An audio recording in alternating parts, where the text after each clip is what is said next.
আজ সন্ধ্যাবেলার টিফিনে আমি বানালাম টেস্টি মজাদার স্বাদের বিট রুটের টিক্কা। সন্ধ্যাবেলার টিফিনে যদি এমন মুখরোচক খাবার থাকে তাহলে বাচ্চা থেকে বড় কেউই বাদ যায় না। রাধে রাধে বন্ধুরা, আমি প্রতিমা আর আপনারা দেখছেন আমার ইউটিউব চ্যানেল প্রতিমার রান্নাঘর। তো চলো কিভাবে এই টিক্কাটা বানালাম একটু দেখে নাও।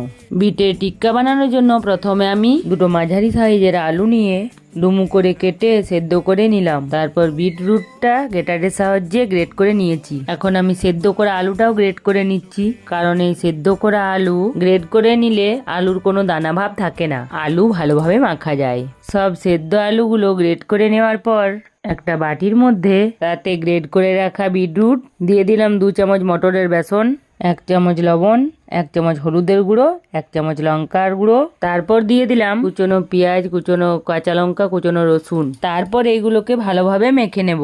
এই ডোটা মাখার সময় বেশি টান করেও রাখবো না আর বেশি পাতলাও রাখবো না। এদিকে দেখো টিক্কা বানানোর জন্য আমার ডো রেডি। এরপর টিক্কা শেপ দেওয়ার জন্য ডো থেকে কিছুটা নিয়ে হাতের সাহায্যে একটু গোল করে চাপ দিয়ে দেব। এই টিক্কা শেপ দেওয়ার আগে তোমরা যদি হাতে একটু তেল লাগিয়ে নাও, হাতে আর লাগবে না। আমি এখানে হাতে তেল নিতে ভুলে গেছিলাম বলেই আমার হাতে বারবার লেগে যাচ্ছিল। তো আমি এক এক করে সব টিক্কাগুলো বানিয়ে ফেলেছি। এরপর উনুনে কড়াই বসিয়ে তেল গরম করে এক এক করে ভেজে নেব। তো বন্ধুরা, তোমরা একবার এইভাবে বাড়িতে বানিয়ে খেয়ে আমার এই ভিডিওতে কমেন্ট করবে কেমন হয়েছে। তো আমরা যেহেতু বাঁকুড়াবাসী, বিকেলে মুড়ি খাওয়ার সঙ্গে তো এটা জমেই যাবে। তো এদিকে দেখো আমি সব উল্টে পাল্টে ভেজে নিচ্ছি। ভাজার পরে যদি এত সুন্দর দেখতে হয় তো খেতে কতই না টেস্টি হবে, বুঝতেই পারছো।